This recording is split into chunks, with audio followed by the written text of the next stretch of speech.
who's thinking about doing their intermediate course or any other course on online, you get an email, and then it gives you the instructions on a PDF document. It tells you, I'll just read through it briefly, that you'll have a meeting.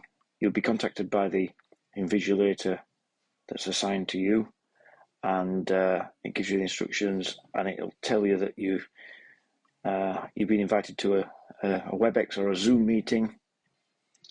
If you haven't got Zoom or whatever installed on your computer already, there's instructions on how to join the meeting. You can do it online, or you can get the desktop app. And also, you get a couple of attachments, and I'll show you those in a second. But there's also a link to download Testreach, which is the software that is required to take the exam. I've not opened it yet. Well, I did do when I did my foundation. I'm just about to have a look at it. I can't take the exam yet until the prescribed time, the allotted time, but you can do a tutorial, which we'll have a look at together now. So here's what you get. I've just shown that to you.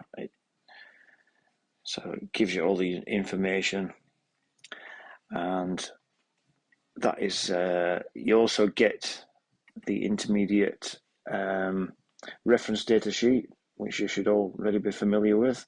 It's a good idea to get that ahead of the exam. You can download that off the RSGB website, but it does come by email. And I've decided to use this one just in case anything's changed. I don't think it will have. I hope not, but I just thought I'd use the latest version because that's what I will be using for the exam itself. So yeah, that's the sheet. And let's have a look at the Testreach software. So it tells you there the date and the time of the exam. It says it's not available until the valid start time, but I can take the tutorial, and I think you can do this as many times as you like, just to familiarize yourself with the software. So let's have a look at it. So it just gives you, well, let's read it. You are now seeing the section of the system where you actually take your exam. Each exam question will be presented to you one at a time. So, well, we're going to skip through this, hopefully. Do you understand how to navigate between the questions? Well, not yet. I've not read it. So, right, at the bottom of the screen, you will see the navigation buttons. You can click on the buttons to move to a specific question, or you can click on the scrolling buttons to move forwards or backwards, one question. Right, click on question 8, which is the last question, then click question 1 to bring you back to this question. Once you've done that, select your answer below. All right, I see it. So, right. So, I'm just going to follow it. I'm going to skip through this. And I'm going to skip back. So I've done that. These are the questions. Look, I can just skip. But it's asking me, do I understand how to navigate? Use the scrolling buttons. This is the first question. Okay. And this is the last question. I think, oops, hang on, we lost it.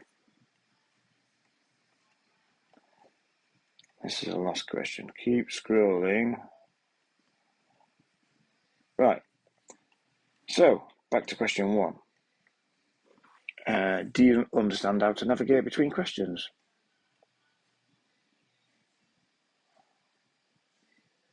I can click yes, but what's this flag button then? I can flag that to flag a question, I think. Right, yes, I understand. So, question 2. Right. Below the question, in the center of the screen, you will see a small flag icon with a box beside it. This functionality allows you to flag a specific question to indicate that you need to revisit it. Oh yeah, so I can flag that. It doesn't impact the answer. So, do you understand how to use a flag feature? Yes. And then you just go through the things like that. It's So, right, having answered the first two questions, you should now see that the navigation buttons are color-coded. The question you are on is white, which is this one, question 3. Questions yet to be answered are purple. Well, that's a funny purple, but yeah, I guess it's different to the others. Questions you have given response are green. Questions that you flag are amber. This allows you to see at a glance where you are and what questions still need to be answered. So let's just, do you understand how the colour coding helps you manage your exam? Yes. There is a wide range of different question types within this system, but it is up to your examination body as to which question types they will actually use for your exam. Most question types are straightforward, and it will be very clear exactly how you should enter or indicate your answer. There may be the case, let's have a look, so keep scrolling. So it's just showing you that you can have a really long question sometimes. Do you understand how to scroll up and down to see the questions? I'm going to say no to that, to see what happens. Nothing really. Oh, right, at the top of the screen, you see a timer for your exam. There we go. It tells you that you've used 3.5 minutes, or 3 minutes 53 seconds out of the available 30 minutes. And I guess you can click that and end the exam.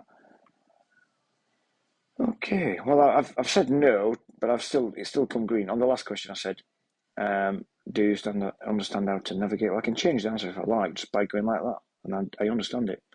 So you can change your answers if you want to. Yeah, and just that should stay the same as you've left it. Yeah, so you can just go back and change them as many times as you like. Right, what's next? Do you understand where the timer is displayed? Yes.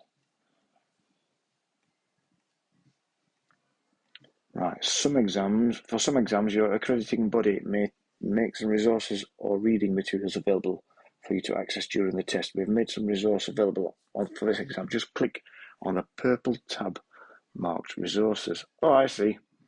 There. Resource 1.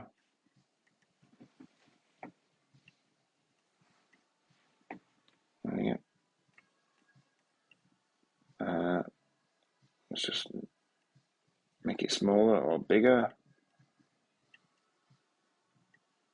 Reverse. Oh, you click that little drop down arrow to go back from one resource to another.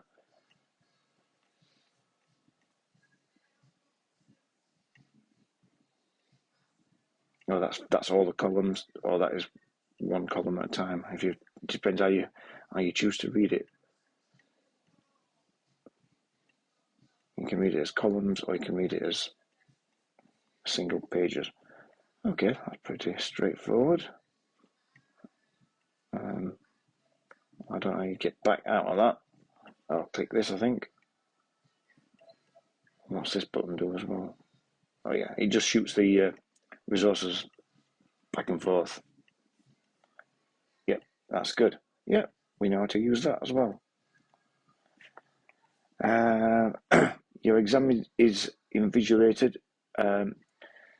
Or if your exam is invigilated, then a supervisor will be watching you take your exam over the web, and at times they will be able to see, hear you, and view your screen. So, yeah, they'll be watching you do this. Yeah, do you understand the role of the exam invigilator? Yes. Next question. Question 8. At the top right-hand side of your screen, you will see an End Exam button. This allows you to submit your exam. If you click on this button, it is a two-step process where you'll be asked to confirm that you want to go ahead and submit the test. Alternatively, if the timer runs out, your test will automatically be submitted.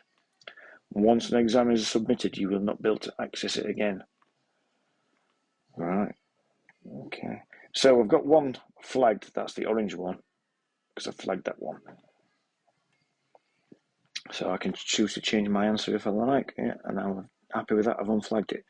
I might go back to that one and just flag that one as well. And flag that one. So I know that I've got to go back to revisit those questions.